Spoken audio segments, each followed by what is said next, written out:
be interested in listening to and welcoming Brother Briete to the congregation. And he's going to be talking to us on the subject, the passing parade of human government. Brother Briete. As mentioned, we discussed this subject on the passing parade of human government. And that's because government today is so much in the news. I heard on the radio they call this the Super Tuesday because of all of the elections that are going on. But it seems like governments change so often. But when you think about government, Jehovah God knows government from beginning to end. Before governments came, why, he announced their coming. He foretold their fall before they fell. And so when the flood came, Noah's day, Satan's organization was badly shaken. Well, he quickly regrouped his forces. Thousands of years have passed since then. Many governments have come and gone. And we know basically the names of all the world powers. We know that each one of those world powers was a failure. But it's interesting to note how each one of these world governments used a different means to try to succeed. And yet they all failed. Now we know what the world governments were. But what means did they use to either gain control or to maintain their control after they'd gained it? Well, let's see if we can maybe consider that information this evening. There's a need for it, like our year text tells us, to speak the Word of God fearlessly. Nationalism's on the increase. More and more it's becoming necessary to be bold in our preaching activity. And so if we can see what governments are doing, and now it's almost 45 different countries where the work is hindered in one way or another. Some 28 where the work is done under ban. But it's hindered in some 45 different countries by now. To begin with, do you remember who Abraham's grandson was? Who knows that? Please, young Eric? Young Barry? Jacob. All right, Jacob. Very good. Well, by the time of Jacob, Egypt was already the rising first world power. But the question is really, how did Egypt get to be the first world power? Well, to help you think along that line, you might turn to Genesis chapter 47, and let's read verses 13 and 14. All right, in the back, please. Sister Rogers? Sister Lyon? Okay. Genesis 47, 13 and 14. Now there was no bread in all the land, because the famine was very severe, and the land of Egypt and the land of Canaan became exhausted as a result of the famine. And Joseph went on picking up all the money that was to be found in the land of Egypt and in the land of Canaan for the cereals which people were buying, and Joseph kept bringing the money into Pharaoh's house. All right, so we're familiar with this account, are we not? The famine that existed in the land of Egypt during the time of Joseph and when Jacob was coming to that land.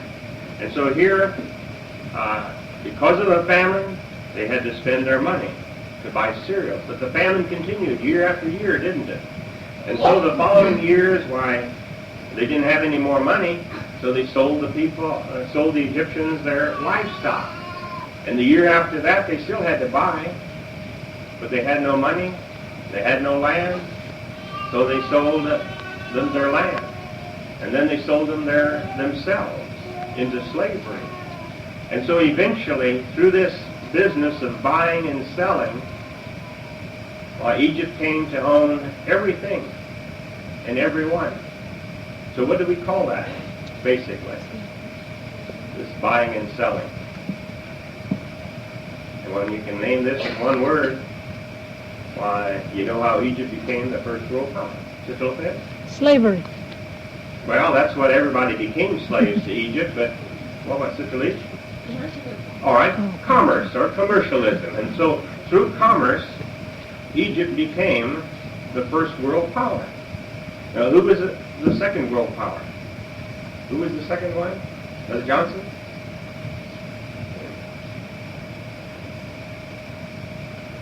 Assyria. All right, Assyria.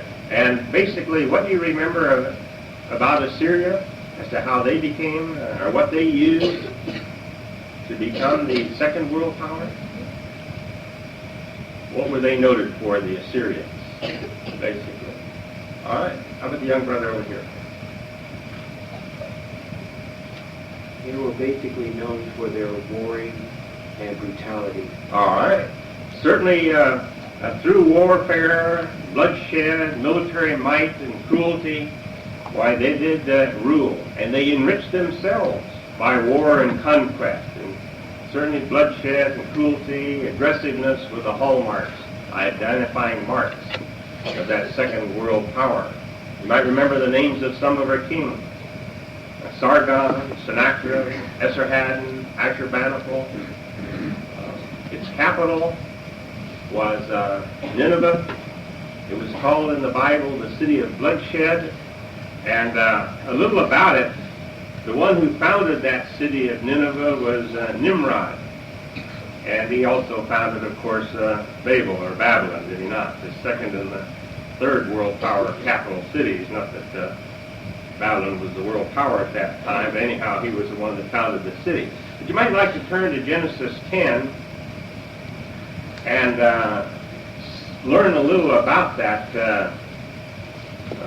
city of Nineveh. And where was it? In verse 10, I think it is.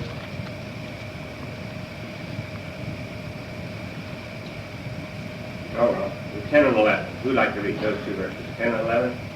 All right, how about Sister Alexander? And the beginning of his kingdom came to be Babel, and Erech, Akkad, and Calneh, in the land of Shinar.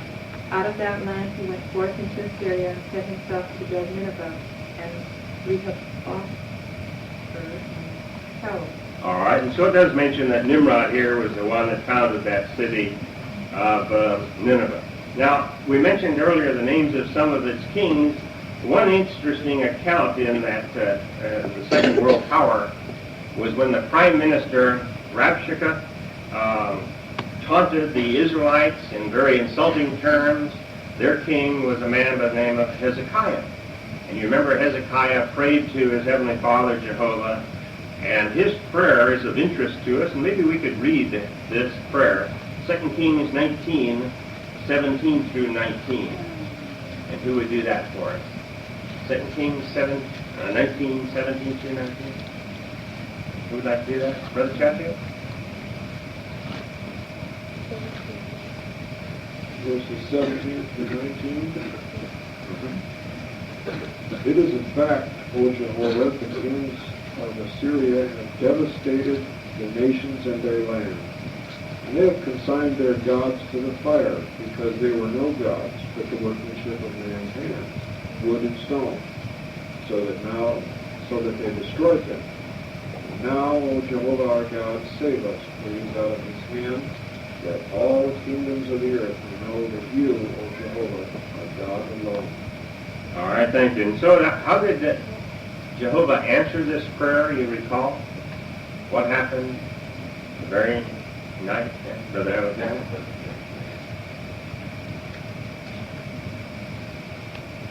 When the angels took down 180,000 that one night.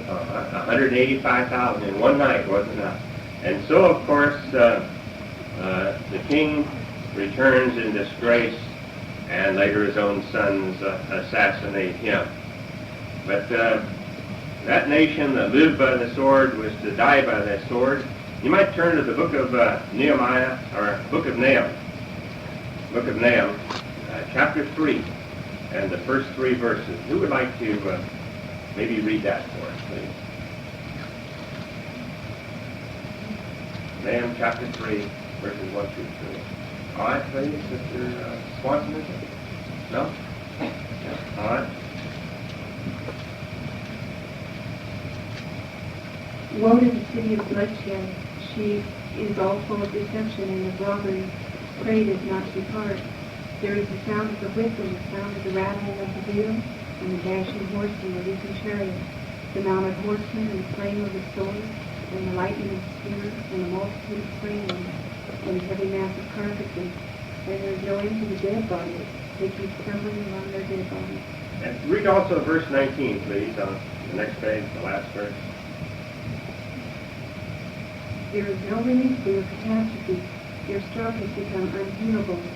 All those hearing the report about you will certainly clap their hands at you, because upon whom was it that your battles did not pass over constantly? All right, so people were really glad to see that second world power pass off the scene. Now, who came next? Third was the fourth? Babylonians? That was the Babylonians, and its capital, of course, was Babylon itself. And that too was founded, as we had read earlier, by Nimrod. But now, what do you think it used? It specialized in? Everybody knows. Everybody knows what they used. Brother Trevathan? All right. Magic. Magic and, sorry again? Spiritism. Spiritism and Merle? Religion, false religion. False religion, right.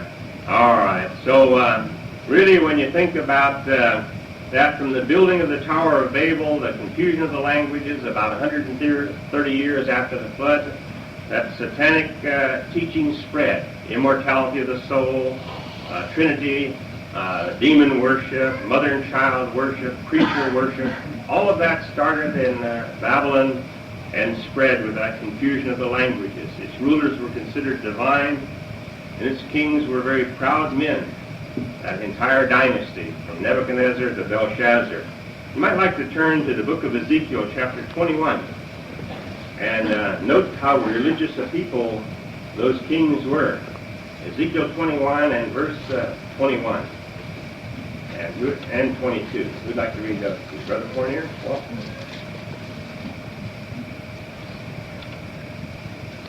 For the king of Babylon stood still at the crossways, at the head of the two ways, in order to resort to divination.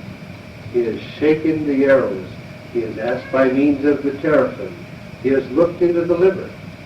In his right hand the divination proved to be for Jerusalem to set battering rams, to open one's mouth for a slaying, to raise the sound and alarm signal, to set battering rams against the gates, to throw up a siege rampart, to build a siege wall. All right, thank you. And such was the decision then by Nebuchadnezzar to go against the city of Jerusalem to destroy it. Well, one other passage that's of interest to us in the book of Isaiah, chapter 14, 12, 13, and 14. We'd like to read those three verses. All right, please, Sister King. Oh, how you have fallen from heaven, you shining one, son of the dawn. How you have been cut down to the earth, you who were disabling the nations. As for you, you have said in your heart, to the heavens I shall go up. Above the stars of God I shall lift up my throne, and I shall sit down upon the mountain of meeting, in the remotest part of the north. I shall go up above the high places of the clouds.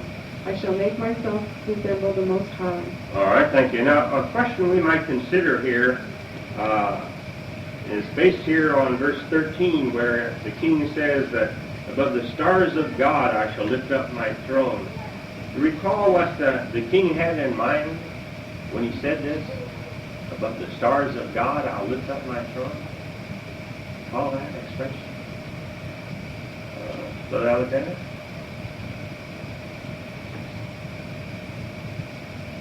I was thinking when he said it built the tower so it would not be spread out to the earth. So the tower above it. All right. Of course, that was back in Nimrod's time. He was building that. But there was another expression that was made in the book, what was it? The Year Will Be Done. And also in the Babylon book we read. Delta. It's in the Babylon book, it brought out that these sons of God were the kings of the line of David, the kings of Judah. So that's what he wanted to lift his throne up above, rather, and he did. All right, and when he conquered that city of Jerusalem, that two-tribe kingdom, he was then above the stars of God, the kings of David's line, and resembled the Most High. He was the world ruler, wasn't he? Well, anyway, Jehovah permitted Nebuchadnezzar to destroy Jerusalem and take the people captive for some 70 years. But as those 70 years were ending, and Babylon was not making any move to release the Israelites, that's when Jehovah made his move. And you recall in the book of Daniel, chapter 5, this account. Maybe someone would like to read for us verses 25 through 28. And, all right, let's see. 25 through 28? Okay, let's see. How about Sister Trevathan on the end there?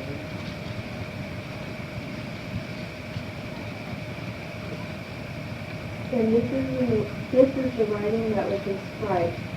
Mene, Tekel, and Parsi.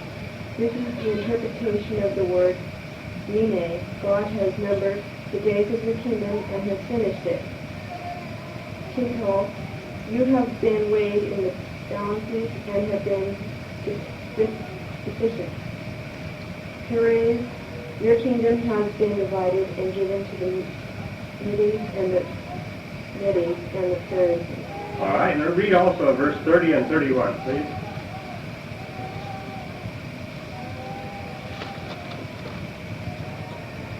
And Darius and he himself received the kingdom being about 62 years old. All right, so that Babylonian kingdom was overthrown, and who came next? And this quarter? That'd be Media and Persia. All right, the Medes and the Persians. And what do you know about them? What did they use to gain or maintain control once they had gained it? Do you recall? Something that was unique about the Medes and Persian Empire? Sister Ann?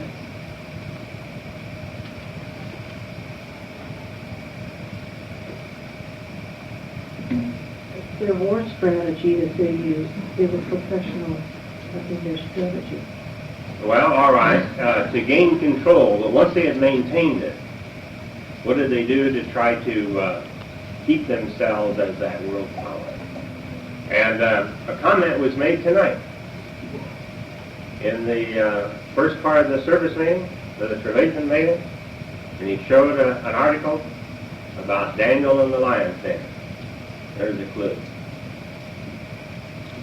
And what was it? Please. Well, they did use capital punishment, yeah. Please. Law.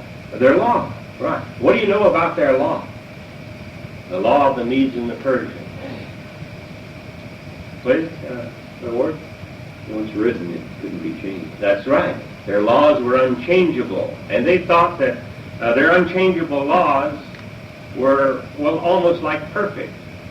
But basically they were written by imperfect men, probably selfishly and wrongly administered, and their laws couldn't keep them functioning.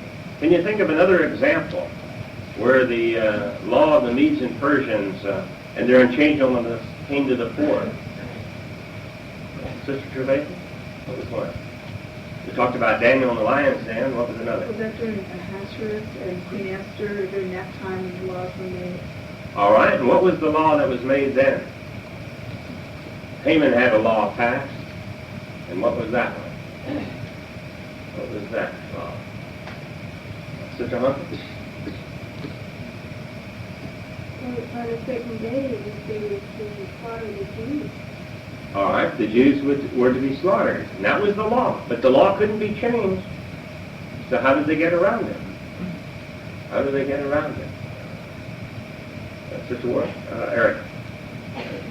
The Jews were allowed to defend themselves. Right, the Jews were allowed to defend themselves. Right, very good. No, you got another comment?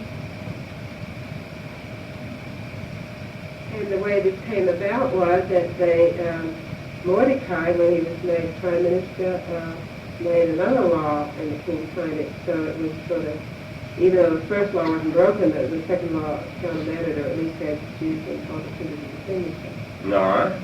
All right. And so, let's see, think of one more instance where the unchangeable law of the Medes and Persians is very important. Please, go to the one. It has something to do with rebuilding the Jerusalem and the temple. That's right. And what was that? They had gone back to rebuild the temple. Some people came to try to stop them, cause them some trouble, and then what happened?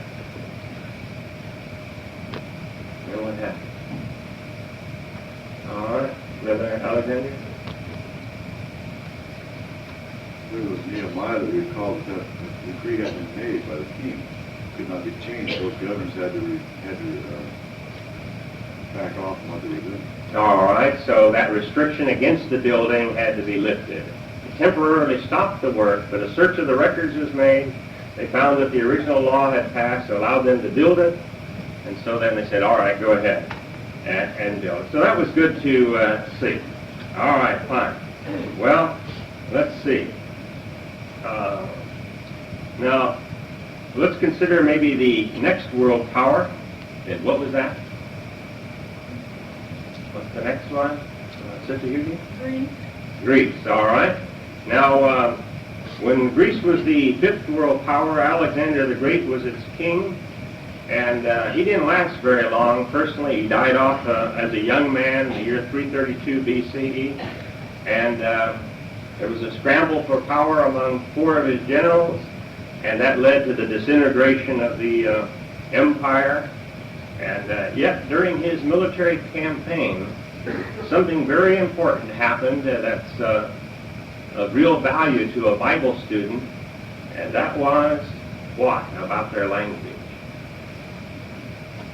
Please, go on. Alexander required all the conquered nations to learn the Greek language. That's right. And that Greek language became the common language of the people, the Koine Greek, wasn't it? It was the universal language at that time. And for the Bible student, the Hebrew Scripture was translated into the Greek language. And what was that translation called? Remember? Please, Sister Haley.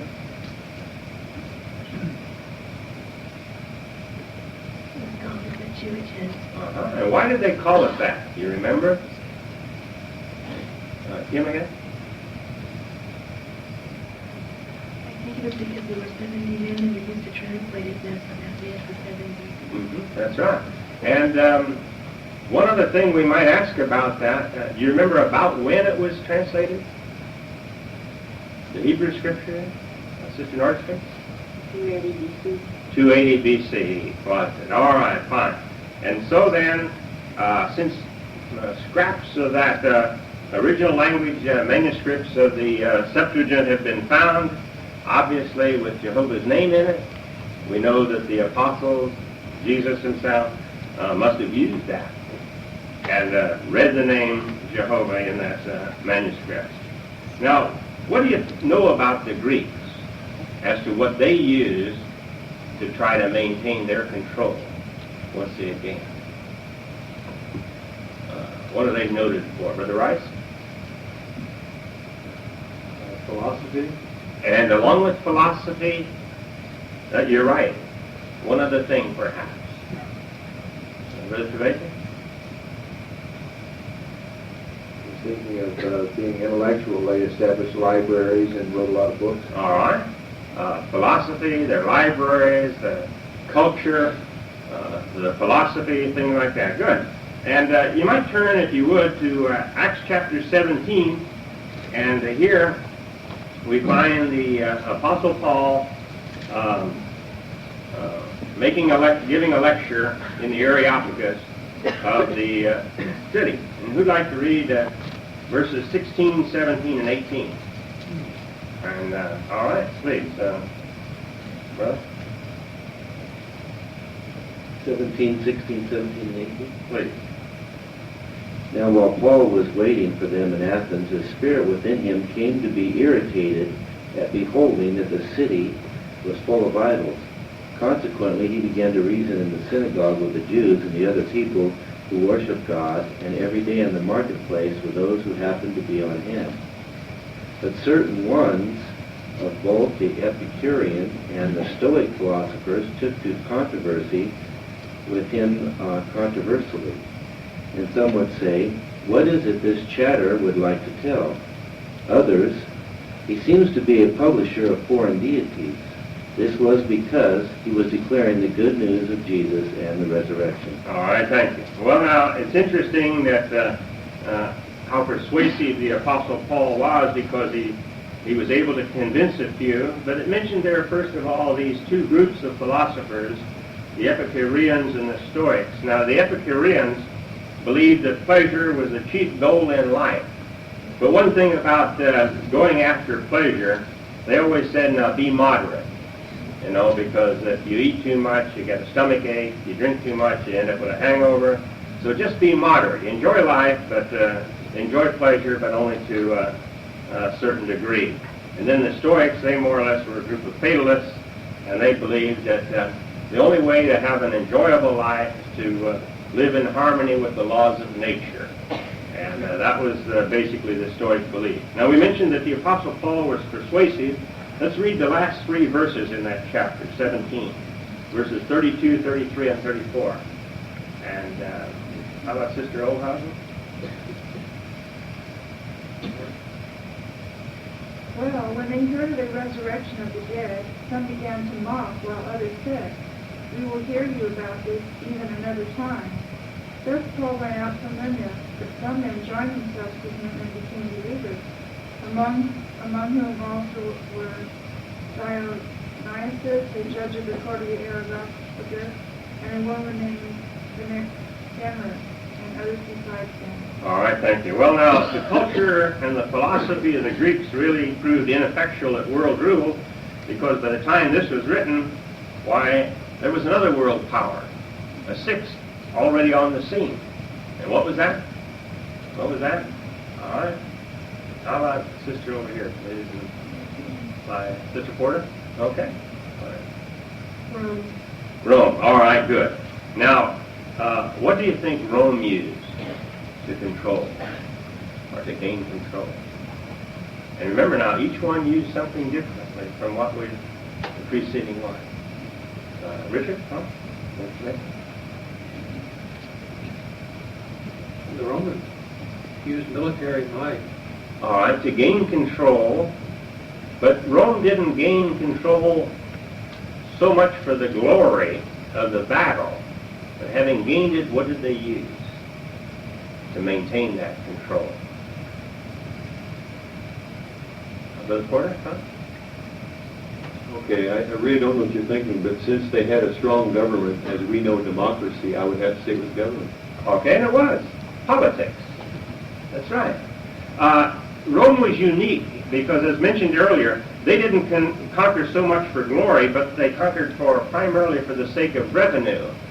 But to gain the revenue, what they would do was, once they conquered a land, would leave only a small garrison force there and withdraw their army and send it off to conquer some more land. And then once they conquered that land, they'd leave this garrison force there to maintain the peace, to maintain the law, and make sure that Rome got all the taxes that was due them.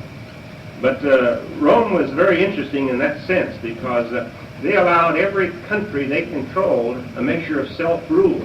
They could have their own language, they could have their own religions, they could make their own trade agreements with neighboring nations. They could do more or less whatever they wanted, as long as they never caused Rome any trouble and they paid their taxes on time. And that's why, what else do you know was famous about Rome?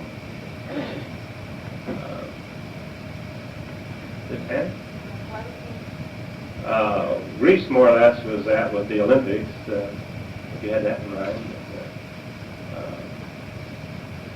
I guess they were athletically inclined, too. Paul talked about Corinth now. Right? Tim?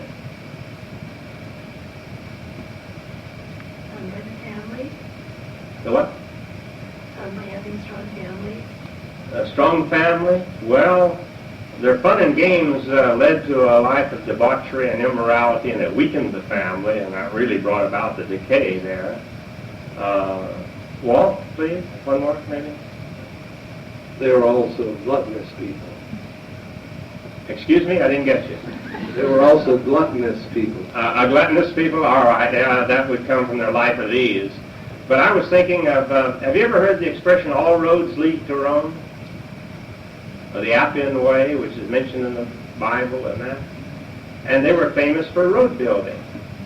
So why did they build roads?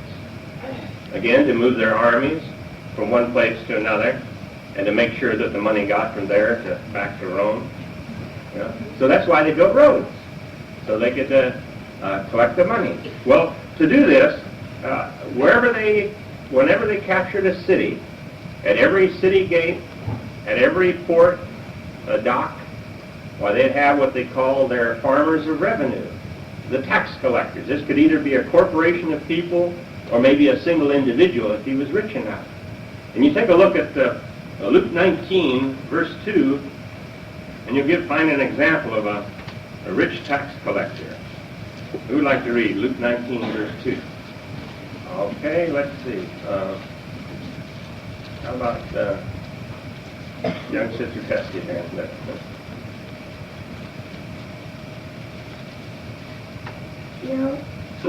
Now here there was a man called by the name Zacchaeus, and he was a chief tax collector, and he was rich. Right. He was the chief tax collector in the whole district of Jericho. Now, under him, there were probably the lesser tax collectors who had the actual dealings with the people, a man like Matthew, Levi, you remember? And they were a very looked down upon people for two reasons.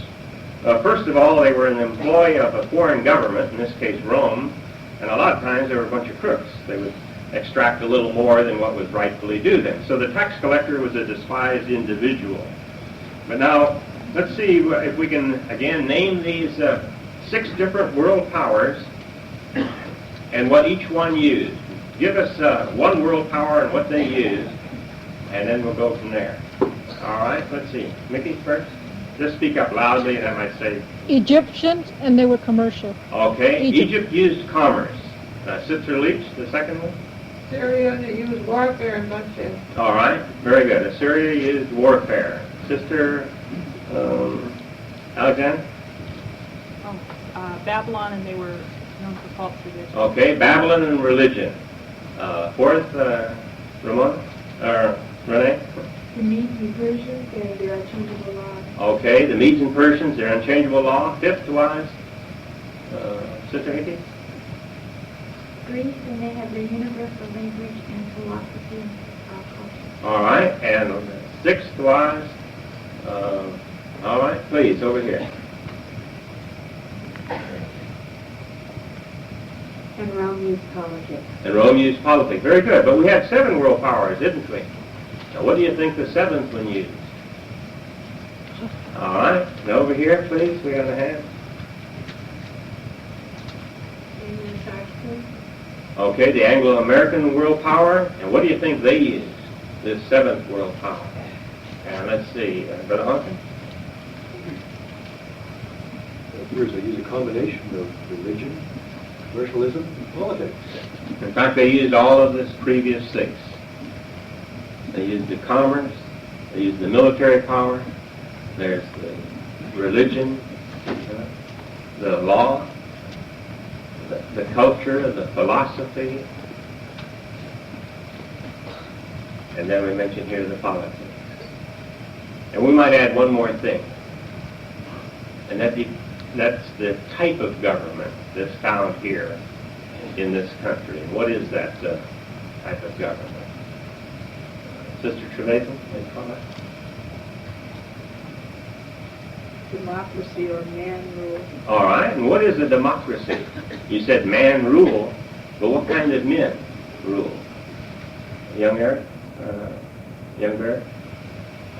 Men who are elected or the people themselves. All right, they're elected people. What else how else might you describe them? Brother Fournier? A democracy is supposed to be a government of the people, by the people. Yeah. For the people, yeah. But basically they are imperfect people. And so here you've got a collection already of 6 failures, plus 200-some million more failures, and they hope to try to make a success out of human government. It's impossible, you know.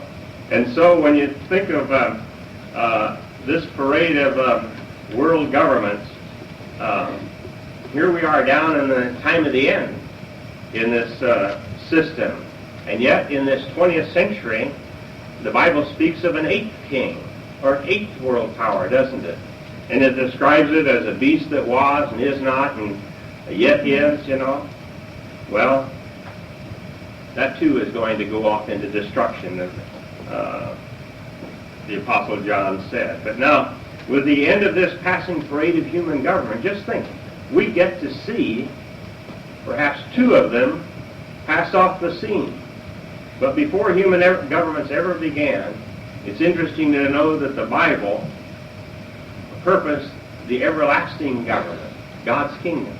You know, foretold even before the first government ever came into being. And what a contrast God's kingdom will be in contrast to all the human governments. And we have an opportunity to tell people about this one government that will succeed. Man's rule has only brought grief and injustice. God's kingdom, that's going to bring relief and righteousness. And we can talk to people about it. So as we view this rise and fall of human government, it seems like there's a pattern that runs through them all. And you remember what was said in our latest issue of the, what was it, March 8th away? What did it say about human government and how it operates? Cecilia? One thing it did mention is that all those powers did not learn from their mistakes. They repeated the same mistakes. That's right. History only repeats itself in human governments, and it seems like history only goes in cycles or circles, doesn't it? Rise and fall of one government after another. But unlike them, God's government, instead of going in circles, is linear. It's always progressive. And that's the government we can talk about tomorrow morning, 9 o'clock, if you're here. And before that, if you want to do some informal witnessing tonight on your way home.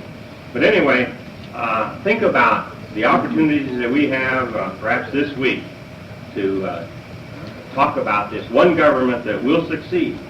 Because even though we've done much already in preaching and teaching and studying of the Bible, why these difficulties that have been faced and perhaps overcome by us, the cost of time and study and meetings and field service, that's nothing compared to the rewards that will be had for faithful ones. So let's continue to be found in just that, faithful, loyal, upholding this one government that will succeed. We can talk about it. Beginning tomorrow morning, right? Thursday, Friday, Saturday, Sunday afternoon, if you so choose. So let's think of those opportunities. I think the comments have already been made as far as the meetings go. The Pioneer meeting scheduled tomorrow afternoon at 3:30. The meeting with the ministerial servants and elders at 7 o'clock tomorrow evening. And then, of course, Thursday we have the congregation book study. And that's followed by the meeting on the discussion of continuing in the things that we've learned. It's a list of the questions on the back, and I've seen that many have picked up the Xerox sheets that have been back there, and that's fine to see. If some didn't get any and would like some additional copies of some of those questions, I have some with me. You can see me about those later. And let's see. I guess that's everything, except the public talk, 9:30. Sunday morning. So, that'll be fun. Nice to see so many here. What say we stand and conclude with a song? I think it's number 38, and then we'll be dismissed. Number 38.